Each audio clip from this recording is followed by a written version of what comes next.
Hello friends, I am Mr. Ravindra Bhalerao and I welcome you to my channel, that is English for Learners. Dear students, in today's video we are going to discuss one of the important grammatical topics and that is parts of speech. हो विद्यार्थी मित्रांनो, आजच्या व्हिडिओमध्ये आपण चर्चा करणार आहोत parts of speech बद्दल. आता पार्ट्स ऑफ स्पीच काय आहे, एक्झाममध्ये त्याच्यावरती कशा प्रकारे प्रश्न विचारले जातात, या सर्व गोष्टी या व्हिडिओमधून तुमच्या क्लिअर होणार आहेत. चला तर व्हिडिओला आपण सुरुवात करूया. पण before that don't forget to subscribe our channel and one more thing is that you have to watch this video from start to end. चला तर व्हिडिओला आपण सुरुवात करूया. Okay, parts of speech. एक्झाममध्ये या टॉपिकवरती म्हणजे पार्ट्स ऑफ स्पीचवरती कशा प्रकारे प्रश्न विचारला जातो, तर यामध्ये तुमचं लँग्वेज स्टडी हा 10 मार्क्स आहे, तिथे देखील तुम्हाला याच्या रिलेटेड क्वेश्चन असणार आहे. त्याचप्रमाणे पॅसेजवरती जे ग्रामर आहे म्हणजे ग्रामरमधील प्रत्येक टॉपिकमध्ये जवळपास याचा तुमचा यूज होणार आहे. त्याच्यासाठी हे पार्ट्स ऑफ स्पीच जे आहेत ते आपण नाउन प्रोनाउन हे डिटेलमध्ये चर्चा करणार आहे, ज्याच्यामुळे तुम्हाला इतर ग्रॅमॅटिकल टॉपिक्स तुम्हाला इझी जाणार आहेत. ओके, आता पार्ट्स ऑफ स्पीच ज्याला आपण मराठीमध्ये शब्दांच्या जाती बोलतो. कोणत्याही वाक्यामध्ये जे शब्द आहेत प्रत्येकाचं एक काय टाईप एक वेगळ्या प्रकारचा असतो. ज्याप्रमाणे एक वाक्य मी म्हटलं, I am teaching English grammar. आता हे जे वाक्य आहे त्याच्यामध्ये आय हा काय आहे, तो नाव आहे की सर्वनाम आहे, म्हणजे प्रत्येक शब्दाचा एक टाईप आहे, एक प्रकार आहे, तो इथे आपण शिकल्यानंतर ते तुम्हाला क्लिअर होणार आहे. ठीक आहे. टोटल पार्ट्स ऑफ स्पीच आहेत 1 2 3 4 5 6 7 8 8 पार्ट्स ऑफ स्पीच आहे. त्याच्यामध्ये नाउन, प्रोनाउन ज्याला सर्वनाम, ॲडजेक्टिव्ह विशेषण, ॲडवर्ब ज्याला क्रियाविशेषण मराठीमध्ये बोलतो, वर्ब क्रियापद, प्रेपोजिशन, कंजक्शन, इंटरजेक्शन. आता याच्याबद्दल एक एक आपण डिटेलमध्ये जाऊया. राईट. आता नाउन्स जे सुरुवातीला घेऊया. नाउन म्हणजे काय, ज्याला आपण नाम किंवा नाव म्हणूया. एक डेफिनेशन आपण इथे आपण अशा प्रकारे बघू शकतो, the name of the things. Noun काय असतो, the name of the thing, एखाद्या वस्तूचं नाव, किंवा name of the places, animals, people, म्हणजे वस्तूचं नाव असेल, ठिकाणाचं नाव असेल, प्राण्याचं नाव असेल, लोकांची नावं असतात, क्वालिटीज किंवा फिलिंग, गुण असेल किंवा तुमच्या भावना असतात, यांना जे नाव असतं किंवा नाम असतं त्यालाच काय म्हटलेलं आहे, नाउन असं म्हटलेलं आहे. For example thing. आता दिस इज द पेन. आता पेन हे काय, this is a thing, name of the thing. Book, computer, ही कशाची नावं आहेत, थिंग म्हणजे वस्तूंची नावं आहेत. देन बॉय, गर्ल, हे कशाची नावं आहेत, name of the person or people we can say. Solapur, Mumbai, these are the name of the places. Animal, dog, cat किंवा जिराफ, ही जी नावं आहेत ॲनिमलची नावं आहेत. क्वालिटीज, करेज, ब्रेव, हे क्वालिटीज त्यांचे गुण दाखवतात. किंवा फिअर, अँगर, these are the emotions or feelings. So हे जे जनरल सर्वसामान्य जे नेम आहे, the name of the place, qualities, person, is are called noun. खूप इझी आहे. कोणत्या वाक्यामध्ये तुम्हाला तो शब्द नाउन तुम्ही सहजपणे ओळखू शकता. आता आपण बघूया. नेक्स्ट आहे प्रोनाउन. प्रोनाउन म्हणजे सर्वनाम. डेफिनेशन बघूया. Pronouns are the words. Pronoun हे असे शब्द असतात that are use in place of nouns. नामाच्या ऐवजी, नाव परत परत न घेता त्याच्याऐवजी तो शब्द वापरला जातो. For example I, we, you, he, she, it, they, हे सर्वनामं इम्पॉर्टंट आहेत सुरुवातीला. आता नावाच्या ऐवजी उदाहरणार्थ एखादं राज नाव आहे, तो परत परत Raj is very good boy, he is clever, तो खूप चांगला मुलगा आहे, तो हुशार आहे. आता राजबद्दल परत परत ते नाव न घेता त्याच्याऐवजी आपण कोणता यूज केला, ही. अशा प्रकारे आय म्हणजे मी, वी आम्ही, यू तू किंवा तुम्ही, ही, शी, इट, दे. मी याची द्वितीय आपण होती, आयची द्वितीय me, us, him, her, them, our, yours, their, someone, wear.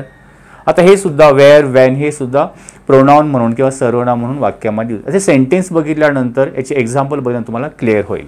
Your self, themself, oneself, his, hers, किंवा डेमॉन्स्ट्रेटिव्ह इंडिकेट करणारे दिस, दॅट, दिस, दोस, हे सुद्धा सर्वनाम म्हणून यूज केले जातात. इंटरगेटिव्ह म्हणजे क्वेश्चनवाले जे शब्द आहेत, विच, हू, हुज, हे देखील काही वेळा सर्वनाम म्हणून सेंटेन्समध्ये यूज केले जातात. जस्ट तुम्ही एवढे लक्षात ठेवा काय, दीज आर दी प्रोनाउन्स. ठीक आहे. नेक्स्ट आहे ॲडजेक्टिव्ह. ॲडजेक्टिव्ह म्हणजे विशेषण, विशेष माहिती सांगणारा. कोणाची विशेष माहिती सांगणारा, नाव किंवा सर्वनामाबद्दल विशेष माहिती सांगणारा. फॉर एक्झाम्पल एक डेफिनेशन दिले, वर्ड्स ॲडजेक्टिव्ह हा असे शब्द असतात that are use to describe नाऊनचं वर्णन करणारा शब्द असतो. तुमच्या लँग्वेज स्टडीमध्ये एक रिलेटेड वर्ड्स लिहा ॲज शोन इन द एक्झाम्पलमध्ये दाखवल्याप्रमाणे रिलेटेड वर्ड्स लिहायचे. ते डिस्क्रायबिंग वर्ड्स लिहायचे असतात. जर नाऊन असेल तर त्याचं वर्णन करणारा शब्द कॉल्ड ॲडजेक्टिव्ह. उदाहरणार्थ पेन आहे. आता पेन हे नाव आहे. Black pen, this is a black pen. आता पेनबद्दल डिस्क्राईब काय केलं, हा पेन कसा आहे, ब्लॅक कलरचा आहे. मग त्याच्याबद्दल विशेष माहिती सांगतो म्हणून तो काय झाला, ॲडजेक्टिव्ह. तर शर्ट आहे, न्यू शर्ट. मँगो नाव आहे, स्वीट मँगो, त्या मँगोबद्दल विशेष माहिती सांगतो. सिबलिंग्स म्हणजे भावंड. ब्रेव शूर आहेत. ट्रेन फास्ट ट्रेन, वेगाने धावणारी ट्रेन. Village small village. म्हणजे नावाबद्दल जे डिस्क्राईब करणारे शब्द आहेत किंवा विशेष माहिती सांगणारा शब्द that is called adjective. Okay. Adverb ज्याला क्रियाविशेषण बोलतात. हे बघा, नाउन, वर्ब, ॲडजेक्टिव्ह हे तुम्हाला लँग्वेज स्टडीमध्ये वर्ड चेनमध्ये पण विचारलं जाणार आहे. त्यानंतर राईट रिलेटेड वर्ड्समध्ये येणार आहे. त्याच्यामुळे थोडं डिटेलमध्ये समजून घ्या. ॲडवर्ब म्हणजे क्रियाविशेषण. आता क्रियाविशेषण हा कसा शब्द असतो, words that are tell something more about words और ॲडजेक्टिव्ह. ज्याप्रमाणे ॲडजेक्टिव्ह हा नावाबद्दल विशेष माहिती सांगतो किंवा डिस्क्राईब करतो, ॲडवर्ब हा वर्ब बद्दल अधिक माहिती सांगतो किंवा वर्ब बद्दल डिस्क्राईब करणारा शब्द, वर्ब किंवा ॲडजेक्टिव्ह बद्दल, वर्ब किंवा adjective, that is called adverb are called adverbs. ठीक आहे. आता उदाहरणार्थ द रॅबिट हॉप्ड, रॅबिट ससा, हॉप्ड म्हणजे उड्या मारत गेला. क्विकली अक्रॉस द मेडोज, त्या कुरणामधून पलीकडे तो उड्या मारत गेला. आता रॅबिट हे नाव आहे, हॉप्ड जम्प करीत गेला. कसा गेला, कसा जम्प करीत गेला, क्विकली. आता हा क्विकली कोणाबद्दल विशेष माहिती सांगतो, हॉप्ड. त्याने कशी हॉप केली, पटकन, क्विकली. म्हणजे हॉप हा वर्ब आहे आणि वर्ब बद्दल विशेष माहिती सांगतो म्हणून काय झाला, तो क्विकली हा वर्ब काय आहे, ॲडवर्ब आहे. अशा प्रकारे सायलेंटली, शी वॉक्ड सायलेंटली, ती सायलेंटली एकदम शांतपणे चालत गेली. वॉक्ड, वॉक हा काय वर्ब आहे. कशा प्रकारे चालली, वर्ब बद्दल विशेष माहिती सांगतो म्हणून हा काय आहे, ॲडवर्ब. सायलेंटली. इगरली आहे, द चिल्ड्रन इगरली अवेटेड, उत्सुकतेने वाट बघत होते. वाट बघत होते हा वर्ब आहे, बघणे, वाट पाहणे. वाट पाहण्याबद्दल अधिक माहिती सांगतो कशा प्रकारे, इगरली, उत्सुकतेने. सो हा adverb. Carefully, he carefully measured the ingredients for the cake. Joyfully. So या प्रकारे क्विकली, सायलेंटली, इगरली हे वर्ब बद्दल जास्त माहिती सांगतात म्हणून ते काय आहेत, ॲडवर्ब आहेत. नेक्स्ट आहे वर्ब. हा खूप इम्पॉर्टंट शब्द आहे. वाक्यामध्ये सेंटेन्स हे मिनिंगफुल, अर्थपूर्ण होण्यासाठी त्याचा खूप यूज करतो. I teach English grammar, me English grammar शिकवतो. टीच म्हणजे शिकवणे हा वर्ब आहे, पण तो वर्ब जर काढून टाकला तर तो मिनिंगफुल किंवा सेंटेन्सच होणार नाही. आय इंग्लिश ग्रामर काय होणार, काय आय English grammar. So verb is very important for meaningful sentence. अर्थपूर्ण वाक्य बनवण्यासाठी वर्डचा खूप इम्पॉर्टंट रोल आहे.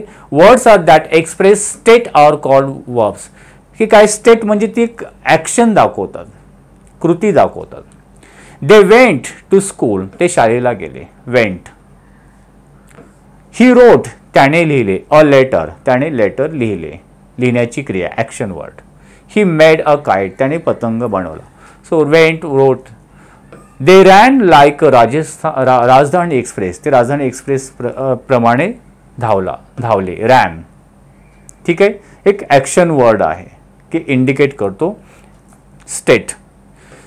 Singh, she will sing at the concert, तो सिंग म्हणजे गाणे.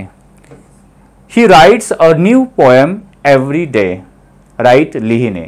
सो मराठीमध्ये जर आपण म्हटलं लिहिणे, जाणे, पिणे, जे नेणे शब्द शेवटी ते काय असतात, शेवटी त्याचा अर्थ जे मराठीमध्ये ते वर्ब असतात.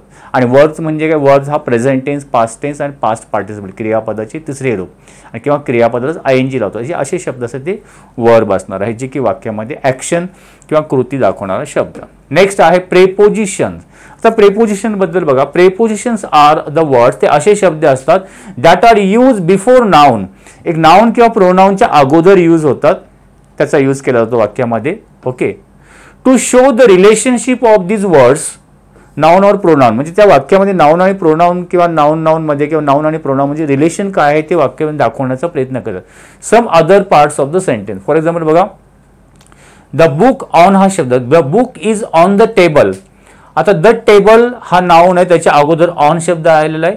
द बुक, बुक आणि टेबल मधलं रिलेशन, काय रिलेशन दाखवतो? The book is on the table, म्हणजे बुकची पोझिशन कुठे आहे? त्या टेबलावर. म्हणजे या बुक आणि टेबल या दोघांमधलं एक रिलेशन त्याची बुकची पोझिशन किंवा इंडिकेट करतो, म्हणजे ऑन हा काय आहे? प्रीपोजिशन आहे. त्या प्रकारे in, she was in the garden, ती गार्डन मध्ये होते. गार्डनच्या नाउनच्या अगोदरला इन. आता जे सर्वनाम आहे आणि गार्डन नाउन आहे यांच्यामधलं रिलेशन ती कुठे आहे? Her position, where was she? In the garden. म्हणजे तिच्यामध्ये आणि गार्डनच्या मध्ये दोघांमधला हा एक इंडिकेट किंवा कनेक्टेड वर्ड्स आपण म्हणू शकतो, किंवा दोघांमध्ये रिलेशन दाखवण्याचा प्रयत्न. Under, the cat hide under the bed, bed खाली ती मांजर लपून बसली. आता द बेड आणि कॅट ह्या दोघांमधलं रिलेशन, कॅट कुठे? अंडर, म्हणजे तिची पोझिशन दाखवतो.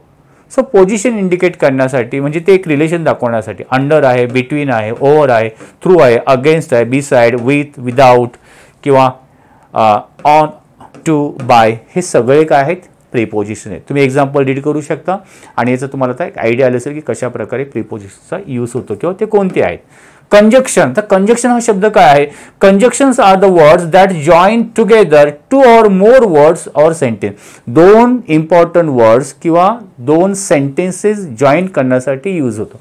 For example, Sakshi and Arya are sisters. Sakshi आणि आर्या सिस्टर्स आहेत. आता इथे दोन, साक्षी आणि आर्या दोघांना जॉईन करण्याचं काम काय करतो? अँड, म्हणून हा काय झाला? कंजक्शन. कधी कधी दोन शब्द जॉईन करतो, कधी कधी दोन वाक्य जॉईन करण्याचा यूज होतो. Santosh is a poor but honest. आता जे दोन गुण आहेत संतोष, पुअर आणि ऑनेस्ट, या दोघांची गुण दाखवतो. They must work or they will stay. आता दोन सेंटेन्स, दे मस्ट वर्क, त्याने वर्क केलंच पाहिजे, काम केलंच पाहिजे, नाही तर, किंवा दे विल स्टार्व, ते भुकेने म्हणजे भुकेने राहतील किंवा त्यांना खाण्यासाठी काही मिळणार नाही या अर्थाने. तर दोन सेंटेन्स ते कनेक्ट करण्याचा म्हणजे and, but, or, these are conjunction. आणि लास्ट जो आहे इंटरजेक्शन. आता इंटरजेक्शन काय दाखवतो? हे असे शब्द असतात, word that express an emotion or sudden feelings. एक फिलिंग दाखवणारे शब्द असतात वाक्यामध्ये. Wow, what a beautiful. आता वाव हे काय आहे? फिलिंग दाखवतो, एक happy feeling. Hurray, we have won the match. अरे बापरे, आपण मॅच जिंकली. तर हुर्रे हा शब्द याचा अर्थ वेगळा नाही काय, पण हा एक इमोशन किंवा हॅपी फिलिंग दाखवतो. किंवा अलास, ही इज नो मोर. अरे देवा, तो आता यापुढे नाहीये या जगामध्ये. हा काय वर्ड दाखवतो? Emotion, sad emotion. Oh, he has drop the catch. अरे बापरे, त्याने कॅच ड्रॉप केला. म्हणजे एक शॉकिंग, एक सरप्राईज, एक sadness. So hurray, alas, wow हे जे शब्द असतात ते इंटरजेक्शन असे बोलतात की फिलिंग दाखवणारे शब्द. So these are 8 parts of speech. आत्ता आपण डायरेक्टली बघूया एक्झाममध्ये प्रश्न कसे विचारतात. तुम्हाला काही शब्द दिलेले असतात, ज्याप्रमाणे दिले बघ इथे, मॅनेजर, केअरफुल, सर्वाइव्ह, हे जे शब्द दिले आहेत ते शब्द write these words given below in correct table. Noun, adjective, verb and adverb हे शब्द वेगवेगळ्या कॉलममध्ये व्यवस्थितपणे लिहा. आता उदाहरणार्थ मॅनेजर, नाउन आहे, ॲडजेक्टिव्ह आहे की वर्ब? तर मॅनेजर एखाद्या कंपनीचा मॅनेजर असतो. काय आहे? मॅनेजर हा नाउन आहे. केअरफुली, ही वॉक केअरफुली, तो काळजीपूर्वक चालतो.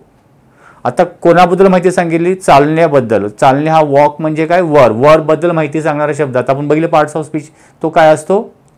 ॲडवर्ब. म्हणजे तो कोणत्या कॉलममध्ये येईल? ॲडवर्बमध्ये येईल. सर्वाइव्ह, जिवंत राहणे. सर्वाइव्ह, जिवंत राहणे, म्हणजे हा काय आहे? वर्ब. सो तुम्ही प्रत्येक शब्दाचा मिनिंग तुम्ही बघून ते प्रॉपर याच्यामध्ये तुम्ही कॉलममध्ये फिलअप करू शकता. ओके. प्रोफेशनल, आता इथे तुम्हाला आन्सर दिलेले आहेत. नाउनमध्ये कोणकोणते आहेत? Manager, ivory, rifle, professional, importance, communication, catch, guide. Adjective ferocious, national, happy. आता ॲडजेक्टिव्ह म्हणजे काय त्याच्याबद्दल आपण डेफिनेशन किंवा एक्सप्लेनेशन केलं आहे, त्यामुळे परत त्याच्याबद्दल सांगत नाही. हे फक्त हे आन्सर आपण होतो. वर्ब म्हणजे survive, begin, remember, speak, dedicate, prepare. And ॲडवर्बचे हे शब्द carefully, often, desperate, very, instantly, always, नाव. So these are. So this is the answer. Next question कशा प्रकारे विचारला बघूया. Find out the underline words are nouns, adjectives, verbs और adverb. आता एक वाक्य दिलेलं आहे, त्या वाक्यामध्ये काही शब्द अंडरलाइन केले आहेत. मग ते अंडरलाइन केलेले शब्द नाउन आहे, ॲडजेक्टिव्ह आहे, वर्ब आहे की ॲडवर्ब आहे ते सांगाय. उदाहरण बघा. It was very busy morning. Very busy morning. Very म्हणजे खूपच, काय, बिझी म्हणजे व्यस्त, मॉर्निंग सकाळ. आता इथे बघा, मॉर्निंग हा नाउन आहे. मॉर्निंग कशी आहे, बिझी, म्हणजे मॉर्निंग बद्दल विशेष माहिती सांगतो, डिस्क्राईब करतो, हा ॲडजेक्टिव्ह झाला. ॲडजेक्टिव्ह बद्दल बिझी कशा, खूपच बिझी, म्हणजे याच्याबद्दल आणखीन जास्त माहिती सांगितली व्हेरीने, खूपच बिझी. म्हणजे ॲडजेक्टिव्ह बद्दल किंवा क्रियापदा वर्ब बद्दल अधिक माहिती सांगणारा शब्द काय असतो, ॲडवर्ब असतो. म्हणजे हा काय झाला, ॲडवर्ब. अशा प्रकारे प्रत्येक शब्द आपण काढू शकतो. It was a lovely morning. आता सांगा काय असेल, मॉर्निंग कशी आहे, लवली आहे. म्हणजे मॉर्निंग बद्दल अधिक डिस्क्राईब करणारा शब्द, म्हणजे नाउन बद्दल डिस्क्राईब करतो, म्हणजे लवली काय शब्द झाला, adjective. This is the fast train. आता ट्रेन बद्दल अधिक माहिती सांगतो. ट्रेन कशी आहे, फास्ट. सो फास्ट आहे काय झाला, adjective. They were watching the sky carefully. ते आकाश काळजीपूर्वक बघत होते. केअरफुली, काय केअरफुली, काळजीपूर्वक बघत होते, म्हणजे पाहणे, वॉचिंग, केअरफुली. म्हणजे वॉच हा क्रियापद आहे आणि वर्ब बद्दल अधिक माहिती सांगतो. वर्ब बद्दल अधिक माहिती सांगणारा शब्द काय असतो, ॲडवर्ब. सो अशा प्रकारे आपण काढू शकतो. You might eat up some of my acorns. Eat, खाणे, हा ॲक्शन दाखवतो, खाण्याची क्रिया. ॲक्शन वर्ड काय आहे, वर्ब आहे. ओके. ही always welcome his student. Welcome हा वर्ब आहे आणि वर्ब बद्दल अधिक माहिती सांगतो, म्हणजे हा ॲडवर्ब झाला, ऑलवेज. शी लुक्ड पेल. ती उदास दिसली. पेल म्हणजे उदास. आता उदास, कोण उदास दिसली, ती, म्हणजे सर्वनामाबद्दल अधिक माहिती सांगितली, म्हणजे हा काय झाला, ॲडजेक्टिव्ह. सो अशा प्रकारे इथे तुम्हाला आन्सर दिलेले आहेत. प्रत्येक शब्द लवली, फास्ट हे काय आहे ते इथे आन्सर ॲडजेक्टिव्ह बघू शकता. ठीक आहे. नेक्स्ट क्वेश्चन आणखीन कसा विचारला जाईल. Write what parts of speech the underline words in each sentence given below are. आता वाक्य दिलंय, Sameer and John are watching film quietly. Sameer आणि जॉन मूवी किंवा पिक्चर क्वाइटली, शांतपणे बघत आहेत. ठीक आहे, हे वाक्य आहे. आता या वाक्यामध्ये तर समीर शब्द आहे, तो काय आहे, वाक्यामध्ये समीर शब्द आलेला आहे, तो नाउन आहे की प्रोनाउन आहे की वर्ब आहे की ॲडजेक्टिव्ह आहे. आता आपण आतापर्यंत बघितलं, तुम्ही सांगू शकता समीर काय, नेम ऑफ द पर्सन, म्हणजे हे काय झालं, नाउन. मग इथे तुम्ही काय लिहिणार, नाउन. आर वॉचिंग, वॉच म्हणजे पाहणे, आर वॉचिंग हा वर्ब, वॉच हा वर्ब आहे. आर वॉचिंग हे एक शब्दसमूह आहे, म्हणजे त्याला फ्रेझल वर्ब बोलतात, हां, किंवा वर्ब फ्रेझल, किंवा एक वाक्य शब्दांचा समूह आहे, म्हणजे एक प्रकारचं वर्बचं क्रियापद आहे. सेंटेन्समध्ये समीर आणि जॉन हे दोन शब्द आहेत, दोन नाउन आहेत, त्यांना जॉईन करण्याचं काम करतो अँड. म्हणजे टू नाउन जेव्हा जॉईन करतो, तो नाव जॉईन करणारा किंवा कनेक्टेड वर्ड्स काय होतो, कंजक्शन होतो. ठीक आहे. आणि अशा प्रकारे फिल्म, फिल्म काय आहे, मूवी हा नाउन आहे. क्वाइटली, शांतपणे, ते कशा प्रकारे बघत होते, शांतपणे, तो क्वाइटली काय आहे, ॲडवर्ब आहे. तो अशा प्रकारे तुम्ही आन्सर्स लिहू शकता. इथे आन्सर दिले आहेत बघा. Sameer noun, are watching verb phrase, and काय आहे कंजक्शन, फिल्म काय आहे नाउन, क्वाइटली काय adverb. Next sentence, you have right to say so. You काय आहे, प्रोनाउन. राईट काय आहे, यू हॅव राईट, तुम्हाला अधिकार आहे, राईट अधिकार आहे, तो राईट ही काय आहे, नाउन आहे. ठीक आहे. सो अशा प्रकारे नेक्स्ट आपण बघू शकतो, टर्न टू युअर राईट. आता टर्न, टर्न म्हणजे वळणे, हा काय आहे, वर्ब आहे. टू युअर राईट, तुमच्या राईट साईडला वळा. राईट काय आहे, ॲडजेक्टिव्ह. साईड, राईट साईडला, म्हणजे साईड बद्दल अधिक माहिती सांगतो, राईट साईड, उजव्या बाजूला, तो राईट काय आहे, ॲडजेक्टिव्ह आहे. ही आन्सर द राईट, आन्सर काय आहे, वर्ब आहे. राईट काय आहे, आन्सर्ड, आता वर्ब बद्दल अधिक माहिती सांगतो, म्हणून हा काय आहे, ॲडवर्ब आहे. ठीक आहे. इथे ॲडजेक्टिव्ह झाला, इथे ॲडवर्ब झाला. Oh he has drop the cash. आता ओ शब्द जे लास्ट पॉईंट बघलो, ओ इंटरजेक्शन जे की इमोशन दाखवतो. ही काय आहे, प्रोनाउन आहे. हॅज ड्रॉप्ड, ड्रॉप हे वर्ब, जे वर्ब फ्रेज आहे, आणि कॅच एक आहे नाउन आहे. सो प्रत्येक वाक्य जे तुम्ही जेव्हा रिडिंग करताय एखादा पॅसेज, तर प्रत्येक सेंटेन्समधले तुम्ही केअरफुली रीड करा, तो नाउन आहे की वर्ब आहे की ॲडजेक्टिव्ह आहे, याच्यामध्ये काय यूज केला आहे हे या प्रकारे सेंटेन्स बघून किंवा रिडिंग करताना अशा प्रकारे केअरफुली रीड केलात तर पार्ट्स ऑफ स्पीच तुमचे परफेक्ट होतील. तुम्ही you will never forget it, तुम्ही कधी विसरू शकत नाही. ठीक आहे. सो याची मी लिंक जी आहे डिस्क्रिप्शन बॉक्समध्ये देईल, तिथे PDF तुम्ही डाउनलोड करून घेऊ शकता. अशा प्रकारे आपल्याकडे भरपूर स्टडी मटेरियल आहे, क्वेश्चन पेपर्स आहेत, ग्रामरचे टॉपिक्सचे एक्झाम्पल्स आहेत. त्याचे तुम्हाला जर हवे असेल तर इंग्लिश फॉर लर्नर्स एक आपला एक अँड्रॉइड ॲप आहे जे की प्ले स्टोरवरती अवेलेबल, तिथे तुम्ही डाउनलोड करून घेऊ शकता. आणि englishforlearners.com ही आपली वेबसाईट, तिथे व्हिजिट देऊन तुम्ही हे सगळं स्टडी मटेरियल तिथे देखील अवेलेबल आहे. सो तुम्हाला हा व्हिडिओ निश्चितपणे आवडला असेल, जर आवडला असेल तर लाईक आणि शेअर करायला विसरू नका. Wish you good day, take care, thank you very much.